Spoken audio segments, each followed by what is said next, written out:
Welcome to the Unofficial Steelers Podcast, the podcast so unofficial it doesn't have a home. Here's your host, from In Hindsight, Nathan Heights. From Steelers Nation Australia, Mark Davison. And from State of the Steelers, Daniel J.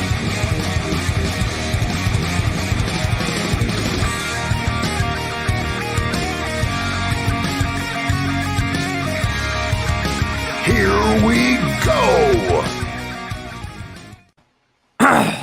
Episode 37. Man, it's crazy. It's been 37 episodes already. True story, man. I feel like we just started this. But at the same time, I feel like it's been going on for a while now. But anyway, Unofficial Steelers Podcast, guys. It is Daniel and I once again. We appreciate all you guys in the comment section already. Hopefully you guys have been doing well. Hopefully your week has been pretty good so far. So good to see all you guys back.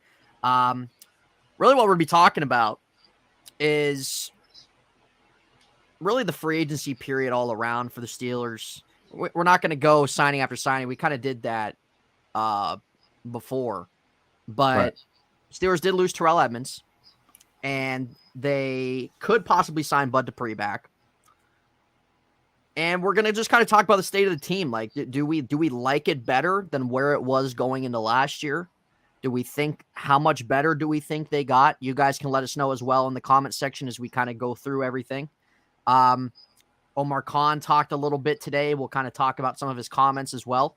So it's a little newsworthy, guys. A little newsworthy, but we will kind of get into it. So, Daniel, how's your week been going, man, before we get started here? The week's going great, man. It's already Tuesday, so yep. We're it's no longer Monday. Tomorrow's Wednesday, so we're almost to the halfway point. Almost to the halfway point, man. It's another day closer to the draft. To the NFL Christmas Day, so to speak. So I'm looking forward to it. I'm looking forward to who the Pittsburgh Steelers are going to be selecting and who they're targeting. They've kind of, I wouldn't want to say shown their hand, but, kind of shown their hand a little bit by not so much who Mike Tomlin or which pro days that Mike Tomlin has attended, but by which ones he hasn't attended. And so it's kind of thrown me in for a loop because I thought they were going elsewhere. Well, it seems like that a common theme when it comes to their draft is that they definitely don't want they don't like throwing people off. It seems like they're kind of just straight up with what they want to do. Oh, for sure. And I guess, a lot of hype has been there for the cornerback position, but how do you feel about this, about Tomlin not being present during Joey Porter's pro day? Yeah. So that's something that we can definitely talk about, is kind of where he's kind of been, where he hasn't been. So I know that I know Omar Khan was there, correct? Pretty sure he was there, wasn't he? I don't think so. I thought both of them weren't there. I thought they were both, all the brass, including the Rooneys, were at the Ohio State pro day. Well, but they had people there at Joey Porter's pro day. They did. I thought I read Omar Khan or Andy Weidel was there. I think Weidel was there, but I thought Omar Khan, because I'd seen a tweet earlier, and it was Tomlin, Khan, and Rooney's, also with a couple of members of the offensive line for Ohio State. They all went out to go and eat. And so I think that's where Khan was. Yeah. So with them not being Joey Porter's, I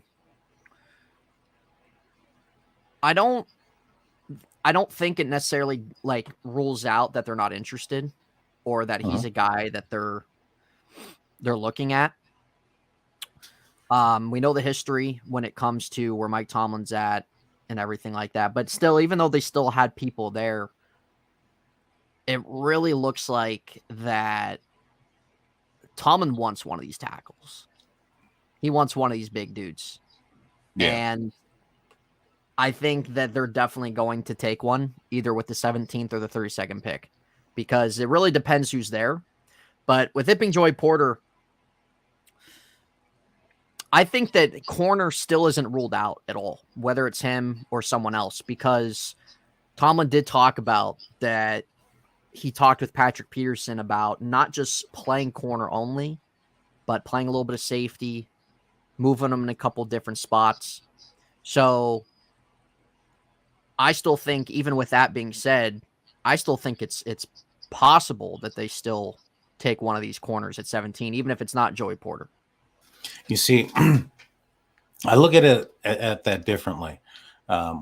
When I hear Mike Tomlin say that he's going to be moving Patrick Peterson a little bit of safety, and he's also going to use him to mentor another, possibly a younger guy, or be a mentor in the room, right? That tells me that they're going to get a guy that's probably a little bit raw still, somebody that you're not going to throw in day one, somebody that it'll probably be smarter to implement in certain packages. So when Patrick Peterson moves over to the safety position, then this other person can then take his position, thus only having to learn the defense and pieces, those sub packages where Patrick Peterson is a safety, and not having to learn or know or be expected to have known, the entire, or be a, week one starter, opposite side of Patrick Peterson. And so because of that, I think that, and also the fact that they weren't there, that tells me that they're not targeting cornerback at 17. It also tells me that they probably aren't going to move up in the draft because, if they do plan on move up, then they have that decision to make if they're going to take a cornerback or a tackle. I think that based on where they've gone, at 17 is going to be a tackle or an offensive lineman. And perhaps 32 will be where they get the cornerback. Well, when we look at the corners, I think we can say for certain Gonzalez and Witherspoon will not make it to 32. So that's going to leave you with guys like Ringo that you've mentioned before. Joey Porter, what if Joey Porter falls? To 32? Not saying the 32. I'm just saying, what if he falls down past 17 and they pass on him? I mean, do you think that? I just don't no one can really sit here and say what they think about him. Right. I was going to say that, I don't know him much. I've looked at his stats.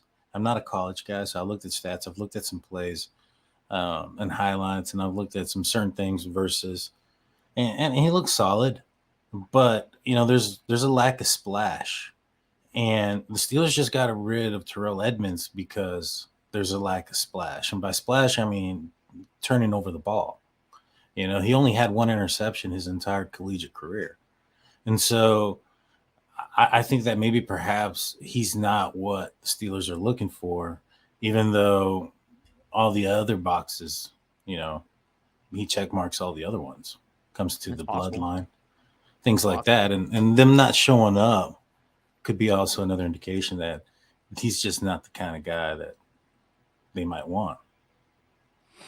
Well, it's possible. There's some other corners that they could probably get at 32, though they might not be ready to play day one, which can be okay. It really depends what they want, what their preference is. Would they want someone that's ready to play day one? They think that they can buy some time for a guy to step in and stuff. And every year you have guys that fall to 7, or that not 17, but guys that fall in the draft that you don't expect to. So maybe there's somebody else they like that they might think is going to not be there at their time, and then maybe he's there at 17. I don't know. Well, I'm sure they're going to anticipate one or the other is probably going to be there. There's going to be a run on quarterbacks early just because this is a class to go up there and get them. So you're probably saying, by 17, how many quarterbacks you think are off the board? I think all 4. 4 of them? Yeah. And so, either there's going to be a run on tackles after that, obviously also, other positions, but I think you're going to have either a run on tackles, you're going to have a run on cornerbacks. So one of those are going to fall. All right. Now, I think that this draft has been, stated that, you can correct me if I'm wrong, but this has a deep cornerback class. Yeah. Yeah. So my assumption is that the cornerbacks are going to fall. And you're probably going to see a run on the tackles early. Yeah, and so there's probably 3 or 4 corners that could go end of round 1 or fall. however you want to put it. Same with tackles. There's probably about 6 offensive tackles that will probably go between the first round and the very early stages of the second round. Yeah. So they have some options. It's honestly pretty deep in those spots in the first and early second round. So at that point, it really just depends like who they have penciled in, who they really want, and if he's there, jump on him, or if not, whatever your plan B is or plan C, et cetera, et cetera. I'm not one of those fans that wants Joey Porter just because his dad played here. Right.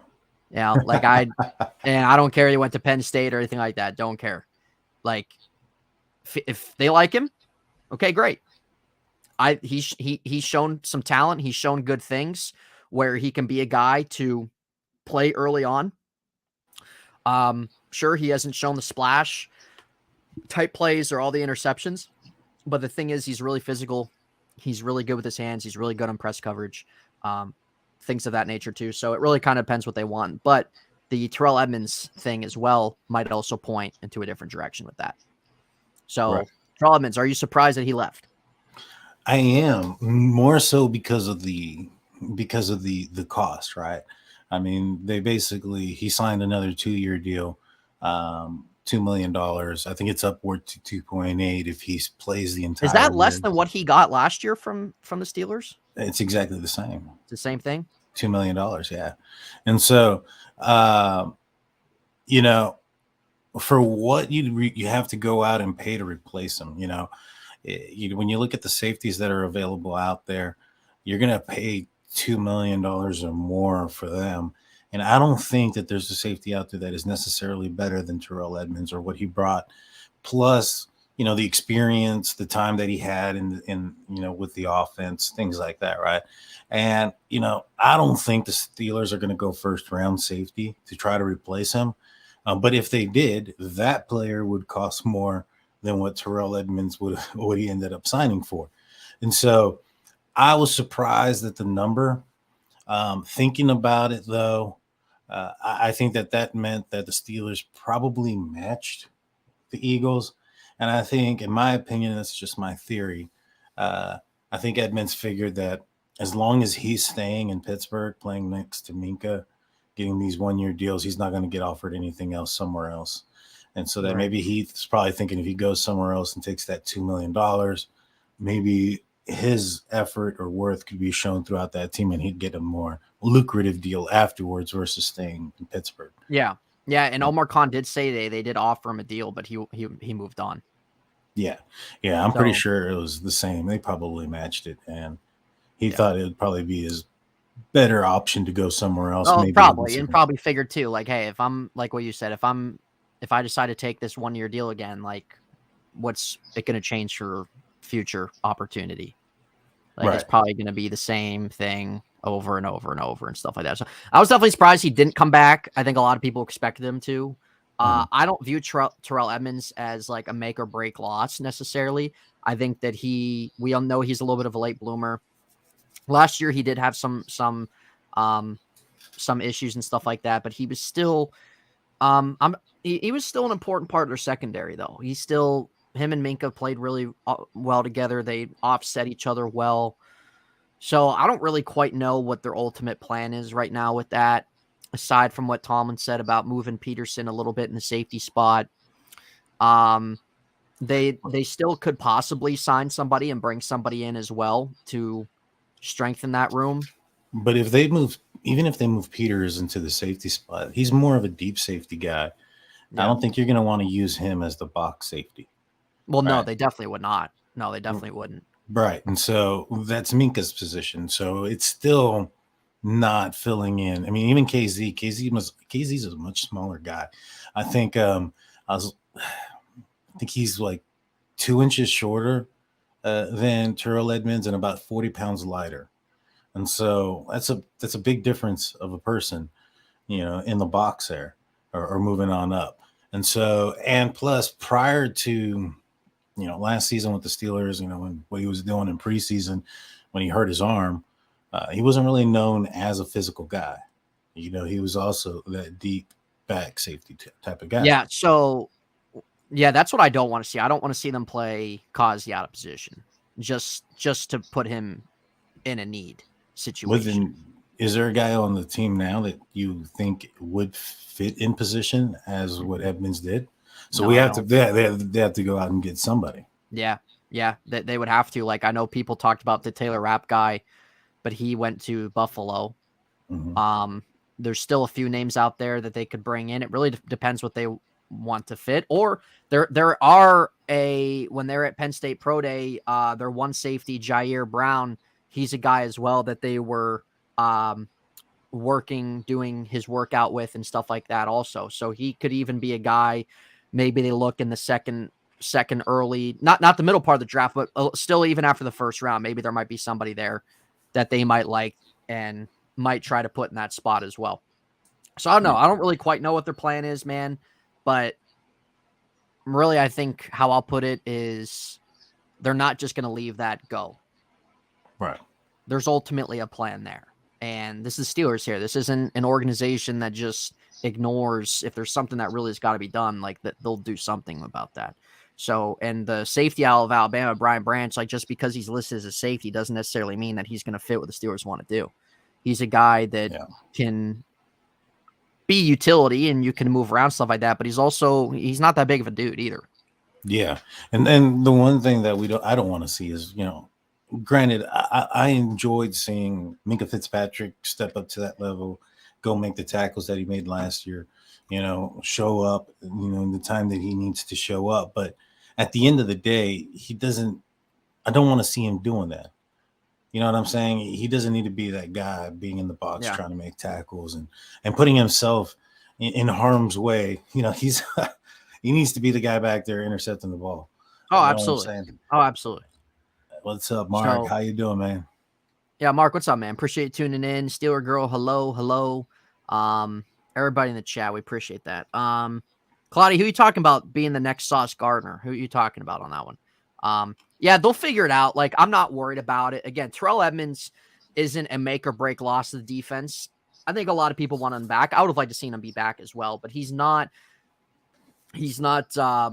somebody that, oh man, this defense can be so depleted, man, since he left. Does that make sense? Like he offered good things. He played a good role. But he's a guy that, okay, he's going to move on. All right, we think we might be able to have a little bit of similar production that we might be able to get. So let's just say, we're both in an agreement, right, that they're going to have to pick up another guy, right? Yeah. Who is not going to be on the team this year that's currently listed as a safety? Come the 53 then. Because there's a lot of them. If they get another guy, you think all of them on the Steelers roster right now? Right. You have Trey Norwood. Yeah, Minkah Fitzpatrick, right. Monte Casey, a new guy. You think all of those guys would make it? Well, Norwood, I think, might be on thin ice. I think so too. Yeah. Cover your ears, Mark. Yeah. that's Mark's guy. Yeah, sorry, Mark. So I don't know why you like Norwood so much, but I'm sorry. Yeah, that's his boy. I think Norwood might be on his way out as well, man. Yeah, he's not somebody that granted, has he done a couple things as a 7th round pick? Yeah, sure. But he's not somebody that, oh man, we got to have him there as our backup, right? Yeah. He hasn't shown anything like that. Now, could he have a good training camp, good preseason, and Steelers want to integrate him some way? Sure. Of course you can. But if we're going to look at the names currently, like he might be the guy, stuff like that. So I have no idea, dude. I have no idea their safety. What do you think about Bud Dupree? Are you confident he comes back? I don't know, man. I thought that I think he came to show that the Steelers that he's healthy. And I think that he's going to weigh his options. So I think he's looking for a little bit more of a payday, maybe a little bit more of an opportunity. I think he understands he's not going to get this, the time, the snaps that he's accustomed to get. You know what I'm saying? And so not here at least. And so maybe perhaps there's a team out there that's looking for a Robin, not so much the third piece. You know what I mean? And maybe he can make a little bit more money. And I think that's what he's going to do. He's going to wait it out a little bit longer. Perhaps the Steelers are going to wait until after the draft to see if they get somebody as a rusher or an edge there before they commit to him.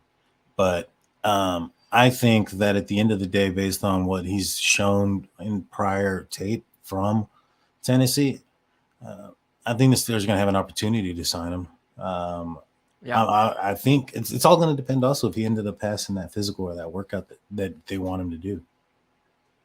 Yeah, has he come out yet, though? I just know that they reported he was going to visit with them, but I don't think anything's been said that he visited, though. Has he visited? I could have sworn I saw something about him going to visit. And if he's going to visit, they're going to want to check his knee out. Yeah. So, because Jeremy Fowler and whoever reported about 3 or 4 days ago that the Steelers do have an interest and that he was going to visit with them and stuff like that. Just nothing else has really come out of it since then. So, right. I have no idea, but I'd imagine it's probably just checking out his health, kind of see what he's looking for, what Sears looking for, blah blah blah. So we'll see what happens on that. You think it was a good first date, probably just to see, just testing the waters. Test the waters. yeah, Brian. Yeah, he did. I'm just saying that. Has he, like, there's been nothing else that has been concluded from that. There's been no word about how it went. There's been no word about what direction they're going to go or anything. So, yes, Kels, I do say Bud the Dud. I call him Bud the Dud. So, my friends. He was known as a dud for a while here. Bud the Dud, man. Bud the Dud. But anyway, I'd like to see him back just because having him as the third guy, we know the Steelers missed that last year with TJ Watt being injured, and he's been here. He's played with TJ. He's played with Highsmith, and he gives some quality insurance in case there is injury or somebody gets banged up during the game or anything like that. And I would imagine he probably would want opportunity of being a guy that's getting more snaps than probably what he would get here. So it probably just will depend too on what his market looks like or who else he's hearing from or stuff like that. So I really, yeah. I'll say this. That's what I thought, Brian. That's what I thought, man.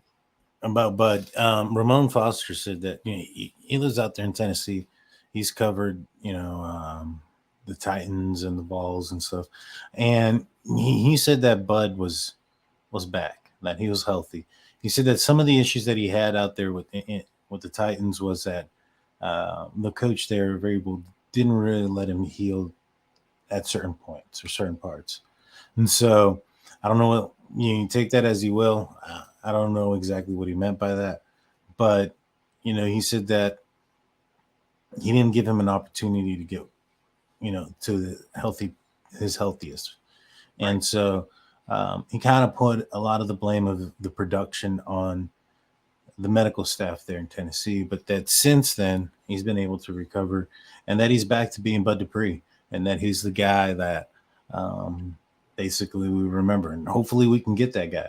If he's able to come back and you can have a more rested TJ Watt because he can, you're not afraid of the drop in production once he goes out.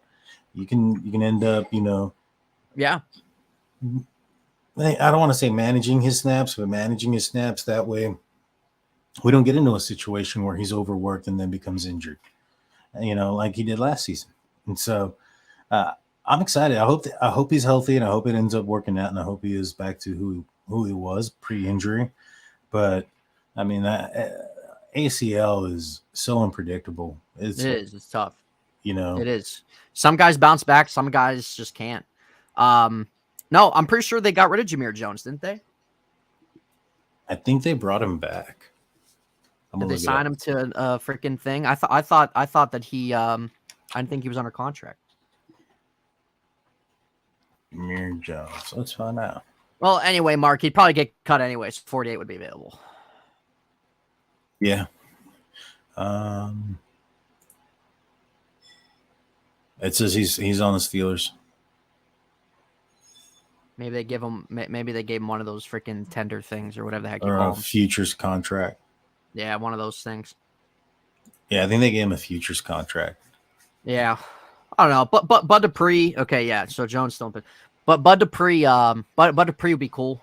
We'll see how long that process takes and everything of that nature. But Omar Khan did say that they're not quite done for agency. So is there anything else that you could maybe see him going after? Not player wise, but maybe position based. I mean, the strong safety position's open. I don't think they're going to put all their cards in the possibility of drafting a guy. I don't think they're going to draft a safety early in the draft. You know what I'm saying? And so, in my opinion, it's a little bit of a gamble if you're waiting for that second, or the second round pick to get a safety. What if somebody likes the same safety you like just a little bit more, or is in front of you? You know what I'm saying? And you end up getting in a position where the guy you want is gone. I don't think you want to put yourself in that position. I think the Steelers are going to go pick up another safety and have that person in as a fall safe. A worst case scenario type of thing. If things hit the fan and the player that they want, in the draft, that is a safety that they're looking to acquire, isn't available, then they don't have to panic or go make some kind of weird, desperate move.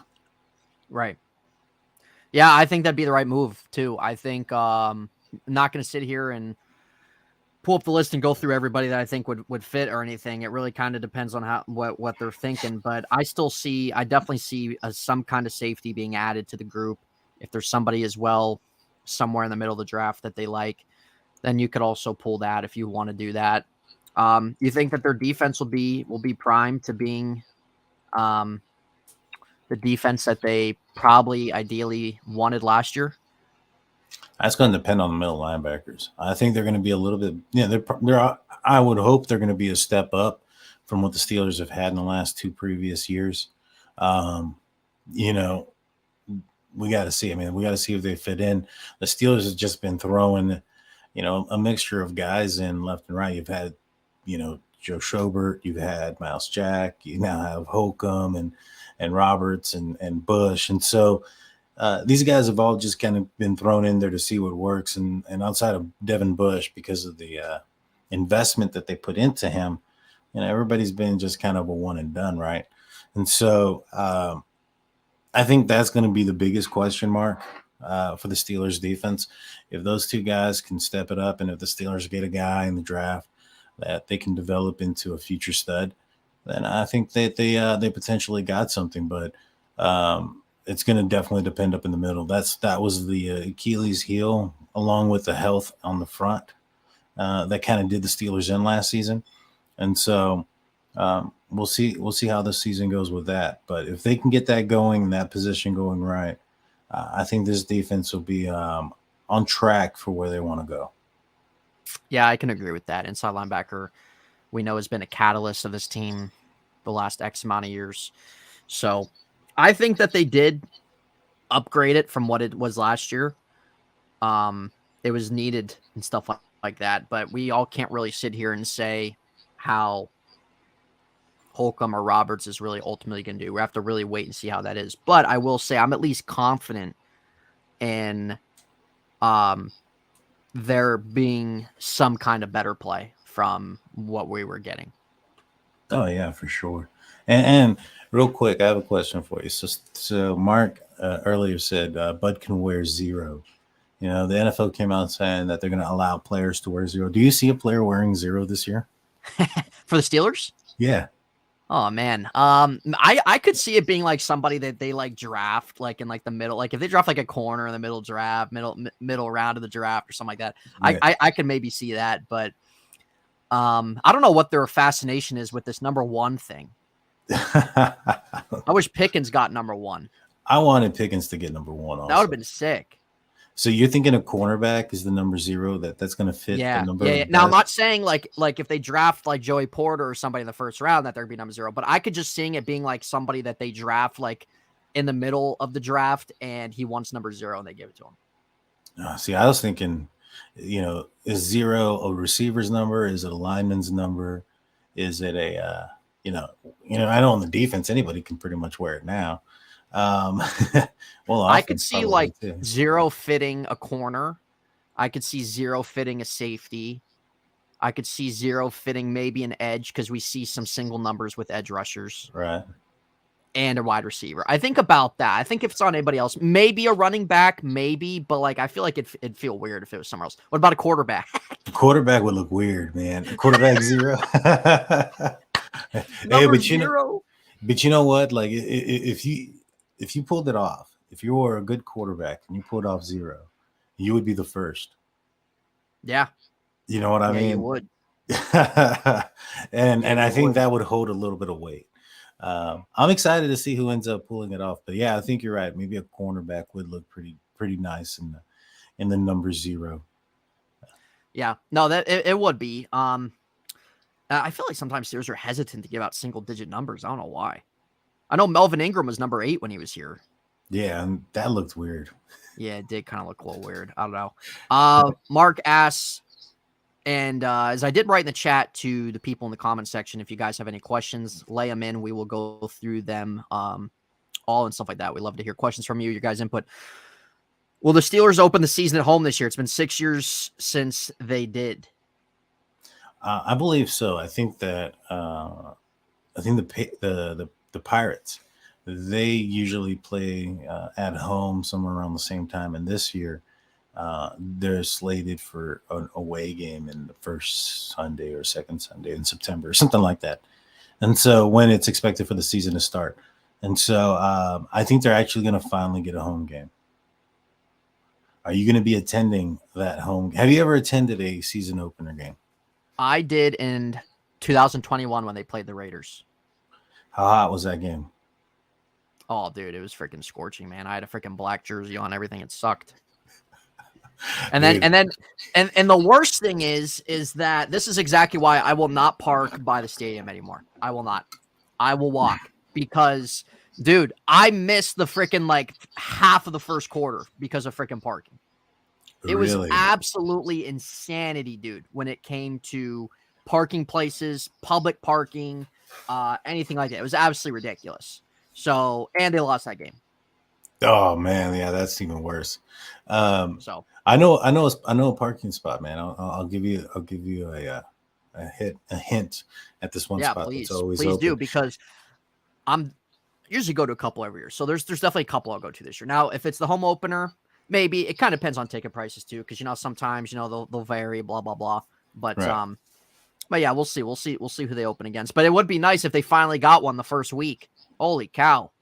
Yeah. Claudia, should the Steelers re-sign Benny Snell, Miles Boykin, and Hassenauer? What do you think about that? I would say Miles Boykin there would probably be, if I would have put them in order, I would say Miles Boykin, Hassenauer, and then Benny Snell. Wait, never mind. Let me rephrase those last two. If I would sign the other two guys, I think it would. Well, do we have a backup center? Steelers that they're comfortable with that can snap the ball. I know that Semalu's done it. I know that Herbig has done it. I'm pretty sure Herbig's done it. So if he's going to be that, maybe him. But also they probably want to utilize him specifically as well at guard too. So they're definitely going to need somebody. Yeah, and then I think also Daniels has done it as well. In fact, he was in college was a center, and so I'm probably saying that it's more than likely Miles Boykin is probably their top priority when it comes to that list. Should they sign him? I would just say Miles Boykin. I think the Steelers need another receiver. They also Miles Boykin was a good special teams player. In my opinion, he kind of took up what Benny Snell was doing previously. And so, thank you so much. I actually got this in Pittsburgh when I was there the last time for the Steelers versus Browns game. Yeah, I asked him if that was a new hoodie, and he said he got it last time he was here, Kels. So, thank you. Mark says Pittsburgh had one player to wear 0 at quarterback in the 1940s. And there's nobody alive anymore that was watching that. So, Brian says, sad to see Steven Sims go. I was hoping he would have come on strong this year. Yeah, I'd like to see them bring him back, especially for the return. I feel like there was maybe one last year he was going to break through, but he didn't. But it is what it is. You think Gunner's gone, or you think they'll keep him around? I mean, I prefer him to be gone. Yeah. As bad as that sounds. He's just not electric, man. It's just not there. Yeah, it isn't. It. I think there's like $2 million you can save, and so I don't think. I think right now you probably have to keep him on the roster for the time being, just because Sims signed elsewhere, and you don't really know what you have in Calvin Austin as a possible returner. You get what I'm saying? So you Right. probably have to keep him on the roster now. But I would hope that they'd go elsewhere. But by the looks of it, they might be going. They might be trying that gunner experiment again this year. Well, they could. They could always, if they draft a slot guy in the draft, which Omar Khan was talking about, that they really want to tackle slot because it was a very empty hole last year. Maybe that guy as well. Maybe he might, depending who that is, maybe he might as well get an opportunity back there, depending if what kind of speed that guy might have. So, yeah, I don't know. Yeah, Brian. Yeah, Boykin's not really a guy they're going to trot out there to really ultimately make plays. They got to make sure their special teams are still. If he's someone that they like their special teams, then they could definitely bring him back. Do you feel, Daniel? Do you feel that this team is primed to be better than last year? Even, and not what I mean. We know how they started, so obviously, but now we know really what the team is. The way we saw them finish last year, the way we saw Kenny finish last year, how we saw the offensive line, Najee Harris, when TJ Watt was healthy. Looking what they've done this offseason and where they're at, do you think that they will be a lot better, more suited to actually vie for their division? I think so. I mean, you look at what they've done with the offensive line and how they've addressed that position and how that's been kind of a pretty bad sour point for this offense for the last couple of years. I know they kind of got better last season at the end, but throughout the year they still weren't great. They were okay. And so there was a couple of things that I had highlighted yesterday on the Hangover on the Steel Curtain Network, and that was the Steelers really. I think there was only two teams. It was the Raiders and the Dolphins that protected their tackles more than the Pittsburgh Steelers. When it came to leaving their tackles on an island, the Philadelphia Eagles was ranked number one. And they were also ranked number one in success rate. So they didn't only leave their tackles on an island often, those tackles were winning as well. And so, you get a guy like Weidel in here who helped build that and built that formula for success in Philadelphia. You see what they're doing. In my opinion, they're bolstering up what they need to. And when you do that, and you look at the Steelers who protected their team, their tackles, they really didn't have an option not to, right? Because if they didn't, Kenny Pickett, Mr. Trubisky, whoever was going to be back there was going to get killed. And so I think they're trying to build this offensive line. So not only can they protect Kenny Pickett, but they can also give him time to allow for more imaginative concepts down the field, something that takes a little bit longer to progress. And I think overall that's going to help this team get better. Now, when we look are they going to be better?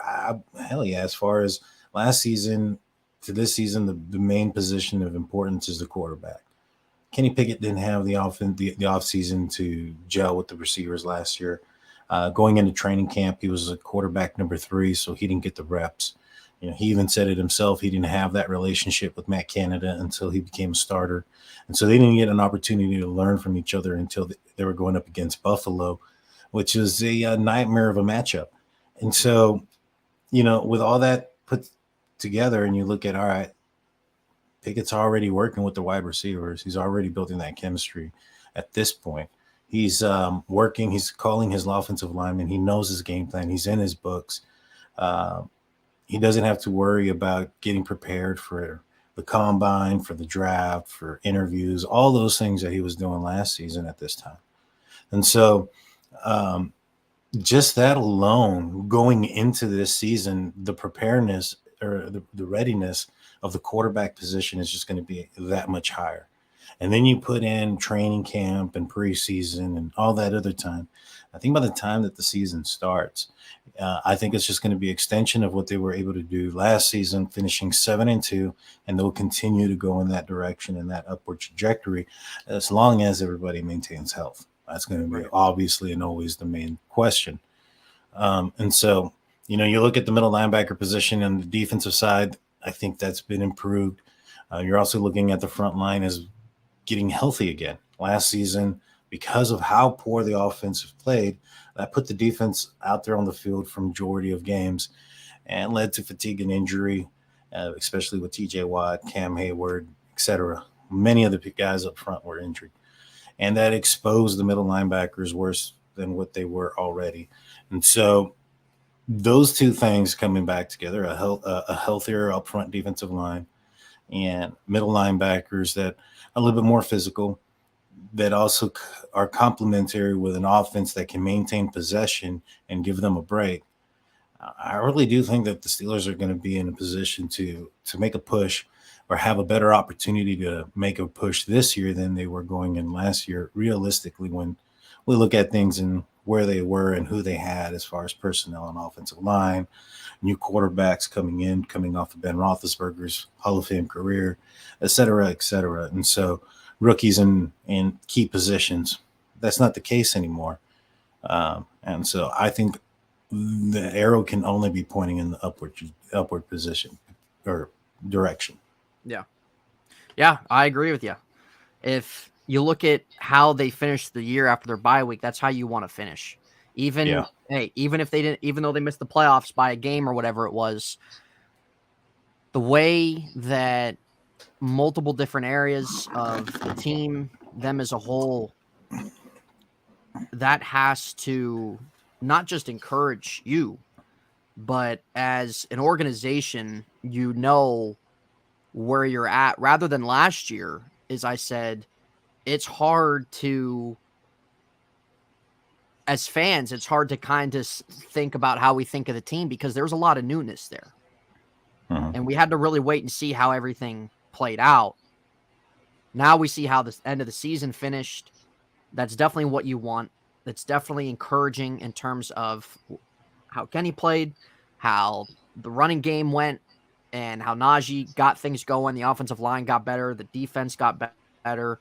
That's what you want. So now, okay, you did what you did in the offseason, right? You did what you did in the offseason. The draft's coming up, and you have to feel pretty good. If you're a Steeler fan, I don't really see why any Steeler fan should feel like discouraged about where the team is. Because if they're quote unquote rebuilding last year and they win 9 games and almost make the playoffs, their rebuild didn't even last a full calendar year. No. And that should be encouraging to you, to not you, Daniel, but generally speaking to anybody, because it is we see after a team's quarterback retires and stuff like that, you don't really know how long it's going to be. So now okay, where you're at. You obviously want to see more things from Kenny in year 2 and stuff. You did things in the offseason. You feel pretty good about where you're at, that you can compete in the division. And I think, honestly, every Steeler fan should honestly feel pretty encouraged about the season upcoming. Now, is that saying that the Steelers are going to win the Super Bowl next year? No. I'm still not saying that they're up there with the Chiefs or anything like that. But I think that they can still be a team that can win their division. I still think they're a team that can find themselves in a playoff spot.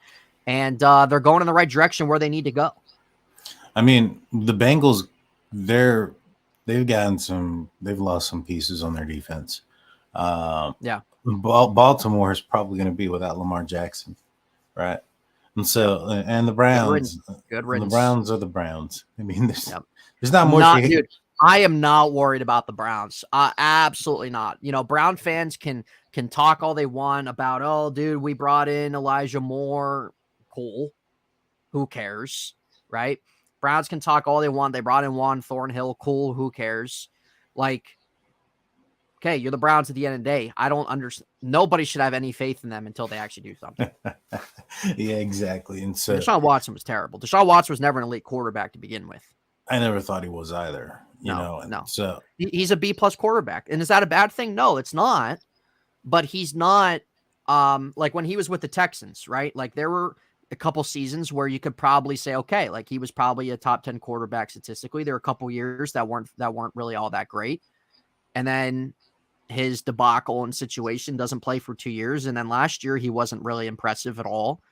And who ultimately knows? But the thing is that this guy is going to be making for them $55 to $65 million the next 3-4 years. And they can't keep putting all that money back like they did this year. Yeah. So, not worried about Cleveland at all. They're Super Bowl champions every offseason, according to their fans, since 2018. They say the same thing since 2018. Nothing changes. At the end of the day, dude, if your franchise and your culture is piss poor, it's always going to be that way. Right.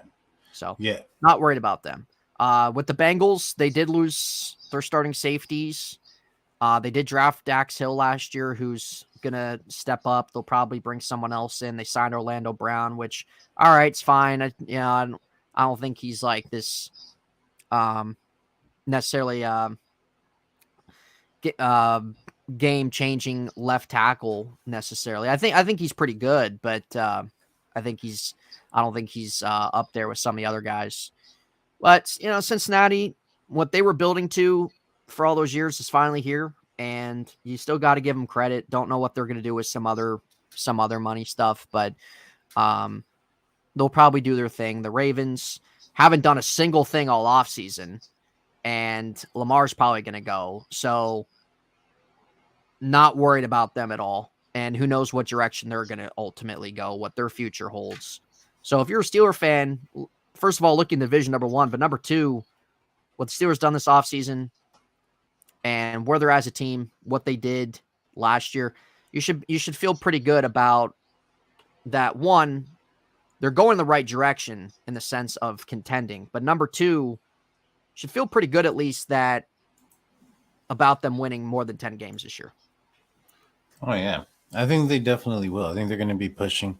And the best thing that the Browns did was paid Watson so much money and screwed over the Ravens. Because what are your thoughts? You think Lamar Jackson's his days in purple are over?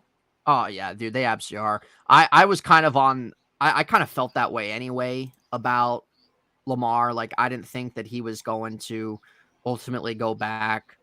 I think that the Ravens haven't done anything to show him that they are going to switch their offense and give him guys to work with. Like, dude, give me a break. If you're going to pay this guy what he wants, what are you going to do to ultimately support him offensively? Right. So, and you haven't done that the last 2 years while he was under a rookie contract. So I think if Lamar just seems like he's just fed with the organization, seems like that they're kind of quick to let go of him, give up on him. And I think that he will be traded where, I don't know. But even though I've like seen Steeler fans say that they would love to see the Ravens just give Lamar what he wants and stuff like that and blah, blah, blah. I'd rather him just get out of the division because you still got to give him credit. He still wins games, right? He still can make plays. He's still pretty dynamic. Like, he's not my cup of tea of a quarterback. He never was.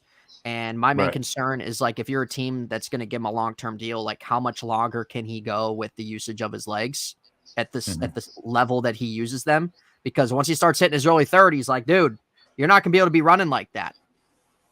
Yeah. That's going to take a toll. That's going to take a hit a little bit. So you're going to have to really use your arm and become a passer. Yeah. And I'm not really big. I know that people will pull up stats or whatever, but Lamar's not a quarterback if you're down 17 in the fourth quarter that I'm ultimately going to trust in to bring my team back. Did you see I think he did like some kind of commercial for like Total Gym or something like that? What was it? Like, I think it was like Total Gym or something like that. No. Well, he does this weird, it's like a weird commercial. And then he throws the ball and it's a freaking duck too. No, I didn't see that. And then not even that, wasn't it like last year or maybe the year before they had video of him out on the field where it was like a dirt bowl. Like there was no grass where they were practicing. And then he's throwing the ball up and it's It's not it doesn't appear to be NFL. You No, know what I I mean? didn't see any of that. Yeah, he don't Was it throw. He doesn't commercial? throw. Well, one of them. Well, it was an ad. I think it was like on like Instagram or something. It was. I saw it and somebody had sent it to me. I'll see if I find it. I'll send it to you. Yeah, you have to send it to Uh, me. No, I yeah, didn't see yeah, that. yeah. I think I saw it on Twitter. It was hilarious. Um, you got a door, you got a gym. Yeah, it was something like that. And yeah, he threw the ball. But there was another time, I think last year, or the year before, in training camp, and the Ravens were putting out on their Twitter, highlights of trying to pump up people, and they had him throwing the ball, and the ball is just a duck every time I see it. Every time I see it, and It's I'm just thinking, floating up, dude. yeah, and I'm just like, man, you would think that they would choose the best looking throw, unless that is the I best think looking I throw. saw that. I think I remember seeing that. Yeah. God, that's terrible. Yeah, yeah. Even his own team, like I was just like, man, don't put anything at all. Show one of the running backs running or something. Yeah. Yeah, I don't know, dude. I think with Lamar too, like, bro, you want all this freaking guaranteed money and stuff like that. Since his MVP year, what's he ultimately done? It hurt. Yeah, the last 2 years he's been injured. He's missed their play, like he's missed important games. He missed their playoffs this year. Um, he's not, to me, he's not worth what he wants at all. Right. I don't think so. I mean, you have to, once like you mentioned it before, the style of quarterback that he is, he's a running quarterback. He's getting at an age where his legs aren't going to be underneath him for very long. Right. He's getting injured quite a bit. He's taking hits. He's going to have to adjust his game. Every quarterback has to do that. Big Ben used to be a guy that could just get hit all day, and eventually he had to change his game. Right. And if he can't adjust his game, then yeah, I mean, why are you going to pay for somebody who? Yeah, look at what happened to Russell Wilson. Somebody traded a buttload of picks and paid a lot of money for a guy who had a Super Bowl ring. Right. He's just not what he used to be. And I think that's maybe where it is with Lamar as well. Well, it might. It really might. Who knows what direction the Ravens are going to go? But dude, their last like 5 like first round picks have like all asked for like a trade. Yeah. Lamar, Hollywood Brown, Orlando Brown. God, who's I'm trying to remember who the other ones are on that list. But anyway, it's not pretty good.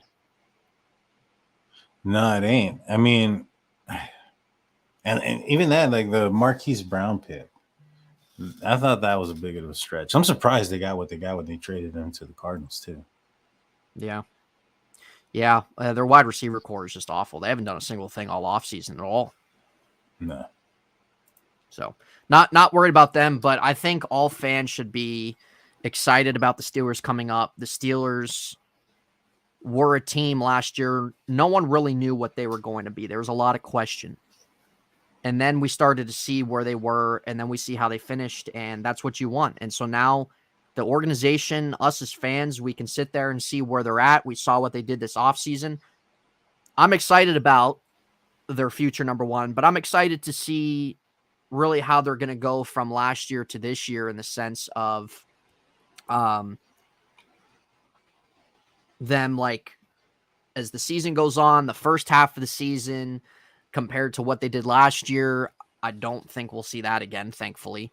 But I'm excited about their potential this season. I think that they definitely can be a team that finds themselves in the playoff race. I think that they're a team that can find themselves in the division race, something that they weren't really in at all the first half of the year. And then the second half of the year, we know how they finished. So to me, looking what they did this offseason so far, they're not quite done yet. Like the talent they have. They still got some young blood on that team, man. See how they take a leap into year 2. But I'm pretty optimistic about them. Their future, of course, I think they got a very good future. But even just this season alone, I think that they're going to be a team that's think they're obviously going to be better, this season last year, of course. But I think that they're going to find themselves pretty much in. I think they'll find themselves in the North race, man. I really do. Oh, I do too, man. I do too. This is a year, man, and I think this is the year that they've done everything right. They positioned themselves in the right place. They got a first-round quarterback, first-round running back, a wide receiver that should have been a first-rounder, a tight end that is playing at an elite level, or at least in that trajectory. Offensively, they got all the pieces. They're getting the beef up front. They're all on rookie deals, and you got the money where you need to be at, which is on the defense. Yeah. If you're a betting person, I think the line right now is 8.5. I think I might. I feel like it's 8.5 every year. Well, yeah. I think last year it was what, 8.5? Also, no, 7.5. 7.5. And so, yeah, 8.5 this year. They gave the Steelers one more. Definitely hit the over game on that, man. I like them to win double-digit games. You obviously need to see a good jump from Kenny and see what Pickens does. And we know Canada's got to they got to do something with that, especially their red zone offense. But I think every Steeler fan should be pretty optimistic and encouraged about this season and their future. For sure, man. So I'm excited about it. But we'll end it there, guys. We'll just talking about really where the Steelers are sitting right now, and we'll kind of see what moves that they make the rest of the way. Omar Khan said they're not quite finished before the draft, so we'll see what else they decide to do. But yeah, we wanted to come on here, kind of really talk about that, and then we know the draft's coming up, so that's going to be something that's going to be talked about. Any other moves that they might do, that's going to be talked about. Daniel and I will still probably keep it one day a week for now, just because we're still kind of in the heart of the off season. If anything crazy goes on, obviously, then we both can come on here. But pretty good show, Daniel. What do you think? Yes, sir. Enjoyed it. Looking forward to the rest of this offseason and figuring out, that getting a better picture of the 2023 Pittsburgh Steelers. It's coming together, man. It's coming together in the right way. I'm looking forward to seeing who else they pick up. Yeah, I am too. And there's be more talk about absolutely as we get into April. April will be a month as well. Things obviously kind of died down in May and June more so, but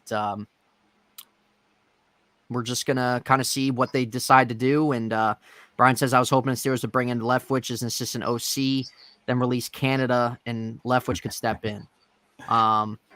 I still would like to see them just bring in somebody before we log off here. I'd still like to see them bring in somebody to help Matt Canada out a little bit. I agree, but I don't know about Leftwich. The reason why is because Leftwich wasn't a mobile quarterback. He hasn't coached a mobile quarterback. He hasn't schemed up an offense for a mobile quarterback. And so, the Steelers and mobility, that's Tomlin's deal. You know what I'm saying? So he wanted mobility.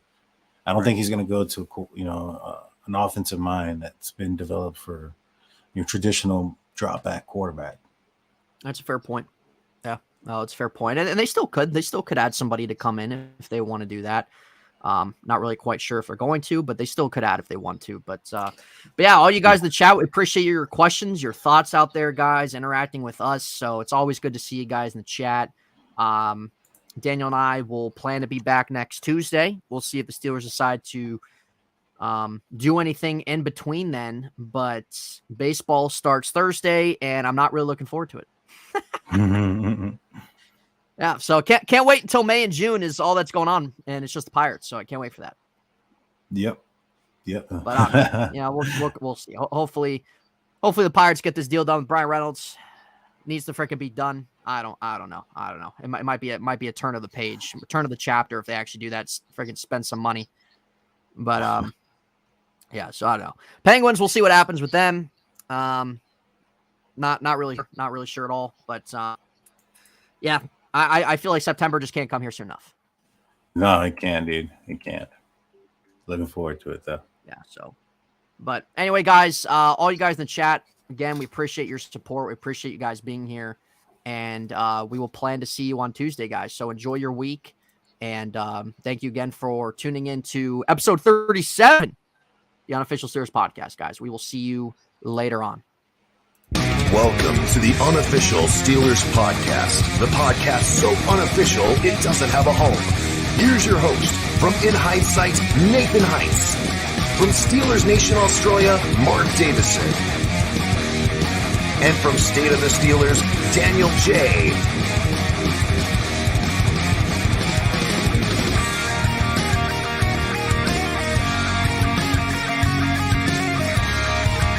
Here we go!